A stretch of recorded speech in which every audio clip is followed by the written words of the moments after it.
안녕하세요. 종이신문을 통해 한눈에 펼쳐보는 세상 소식입니다. 맛보세요. 종이신문 세상. 2021년 10월 14일 목요일 신문 1면을 살펴보겠습니다. 오늘의 주요 이슈들은 우선 보니 정치권 소식으로 민주당의 이낙연 후보의 결선 결과 승복에 대한 내용들이 대부분 실려 있고요. 동아일보와 한국일보는 사진 기사와 함께 실렸습니다. 다음으로 일상 회복에 관한 기사들, 일상회복위원회가 출범한 일상회복이 2주 앞으로 다가왔다는 위드 코로나 시대가 시작된다는 기사가 대부분 실려 있고요. 또 국민일보와 한겨레 신문 사진 톱을 보면 2021년 공공비축 및 수매 관련된 기사가 실려 있습니다. 이제 바야흐로 수확의 계절이 시작된 시기입니다. 자, 그럼 우선 주요 이슈들 살펴보겠습니다. 국민일보, 일상회복 2주 남았는데 정부 모든 게 미정이다. 첫 지원회의 열렸지만 진전 없어. 공개 논의로 사회적 합의 찾아야. 위드 코로나19 일상회복 지원위원회 구성. 내용을 살펴보면 경제민생 기획재정부 7명, 사회문화교육부 8명, 자치안전행안부 7명, 방역의료 보건복지부 8명, 이렇게 민간위원이 총 얼마입니까? 30명으로 구성이 되어 있네요. 관련 기사가 13면에 자세히 또 실려 있고요. 마찬가지로 일상회복위원회 관련된 동아일보는 민간 일상회복위 첫 회의 확진 늘어도 위드 코로나 내주 수도권 8명 모임 허용 검토한다. 12면에 또 관련 기사가 이어지고요. 서울신문에서는 사진 톱 기사와 함께 한 걸음씩 나아지는 우리의 소중한 일상, 백신 패스 도입, 이르면 3달 4일 단계적 일상회복 첫발, 일상회복 지원위 출범 첫 회의, 포용적 회복 등 이달 말 로드맵 확정, 김 총리 의료체계 보강 새 방역 검토하겠다.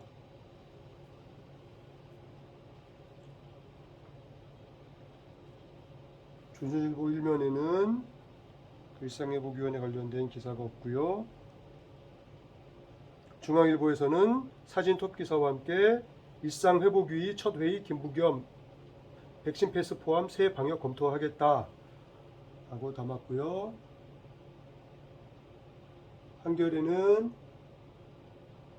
역시 일상회복위원회 관련된 기사는 아직 없네요. 한국일보 접종 완료 70에서 80, 80에서 85%, 3단계 위드 코로나 추진, 정부 일상회복 로드맵 이달 마련하겠다.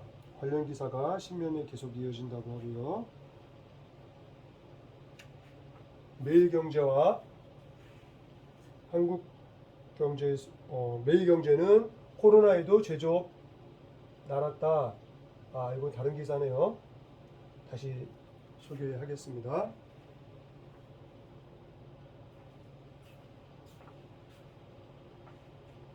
그 다음에 이제 각 신문별로 단독으로 실린 내용들을 살펴보면 동아일보에서는 취업자 중 자영업자 비중이 사상 처음 10%대로 하락했다. 코로나발 구조조정 본격화라고 분석을 하고 있다라는 내용이 1면에 담겨 있고 내지 10면에 계속 상세 기사가 이어지는 것 같습니다. 조선일보에서 살펴볼 기사는 고인이 좋아한 음식 주문했더니 장례식장에 배달된 식당들의 온정. 평소 어머니가 좋아했던 음식 상주가 주문했더니 된장찌개집은 조이금 보내주고 닭볶음탕집은 음식값을 안 받았다. 아이고, 아주 따뜻한 소식이네요. 이런 기사 참 좋습니다. 안에 이면에 내용이 개석됩니다.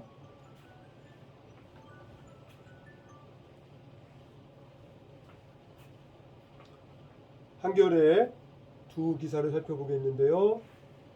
예약 따르고 텐트 차박까지 공공산후조리원 좀 늘려주고 2주 이용하는데 168만원, 민간의 반값, 의료시설 좋아, 입소 경쟁 치열, 온라인 예약은 1, 2분 만에 동나, 전국 12곳, 병상수 총 161개 불과, 저출생 말만 말고 이런 데 관심을 좀 점점점 해놨는데요. 사진은 여주 공공산후조리원 예약을 위해 전날 저녁부터 세워진 텐트 사진을 이렇게 담아놨네요.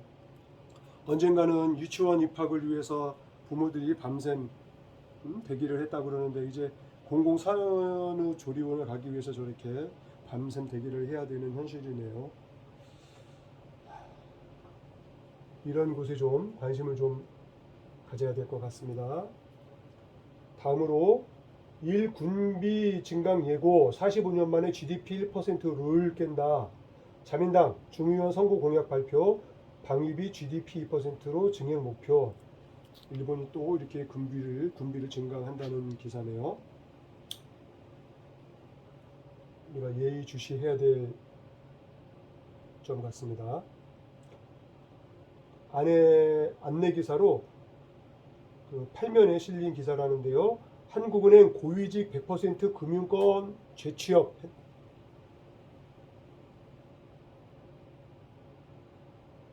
이 또한 전관 예우 아니 전관 특혜인가요? 한국일보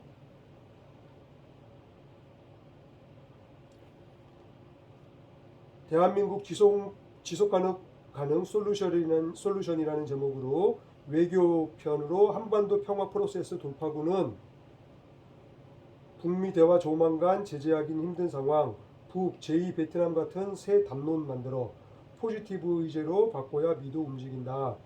대북 정책에 과도한 집중 말고 주변국 외교와 균형을 갖춰야 되겠다. 대북 정책 주요 제안으로 대북 정책 과도한 우선순위 지향을 하고, 두 번째로 미국 설득 위해 창의적 북한 담론을 제시하자. 세 번째로 북미 협상은 패키지로 이동하자. 이러한 내용의 한반도 평화 프로세스에 대한 제언을 담았고 6면에서 계속됩니다. 다음 매일경제에서 톱 기사로 120년간 생리의학상 절반이 의사 출신인데 의과학자 없는 한국, 노벨상은 없다. 수상자 224명 전수조사했더니 초기 30년간은 80%가 의사였고 지원 부족한 국내 의대 한 곳당 연구의사 연간 한 명도 안 된다. 아이고, 이런 현실이 있었군요. 역대 노벨 생리의학상 수상자를 봤더니 의사 출신이 52.2%, 생명과학자가 47.8%였다. 뭐 노벨상이 중요한 것은 아닙니다만 의과학의 발전을 위해서, 그것이 이제 국민의 건강, 보건 건강으로 이어지기 위해서는 관심을 가질 내용 같습니다. 다음, 코로나에도 제조업 날개 달았다. 1조 클럽 36개사, 작년의 2배, 4대 그룹 중심 실적 호조세, 현대차 영업이익 3배 늘어. 국내 기업 제조업이 살아나고 있다는 반가운 소식입니다. 다음으로는 사진톱 기사인데요. VVIP 5,000명 몰려 아트페어 역대급 흥행. 코엑스에서 국내 최대 미술품 장터인 한국국제아트 페어 키아프가 열렸는데 5,000명이 몰렸답니다. 이 VVIP가 어떤 사람들인지 모르겠습니다만 양극화의 한 단면을 보여주는 기사 같습니다. 다음은 한국경제 포스코 소식인데요. 분기 영업이익이 3조가 넘었답니다. 3분기 매출 20조 역대 최고, 철광석값이 하락하고 중국이 감산된 것이 호재가 되어서 포스코가 영업이익이 역대 최고였다네요. 그런데 우리나라 지금 철제 그 자재값이 뭐 2.5배, 3배까지 뛰었다고 하던데 무슨 갭이 있는지 모르겠네요. 그 한국 경제에 관심 있는 기사가 있는데요. 돈 버는 습관이 내지 섹션 8면에 실렸고, 가을 힐링 여행 섹션 4면에 기사가 있다고 합니다. 나중에 한번 살펴보겠습니다. 자, 여기까지 10월 14일 목요일자 신문 1면의 주요 이슈들을 살펴봤습니다. 오늘도 건강한 하루 보내시기 바라겠습니다.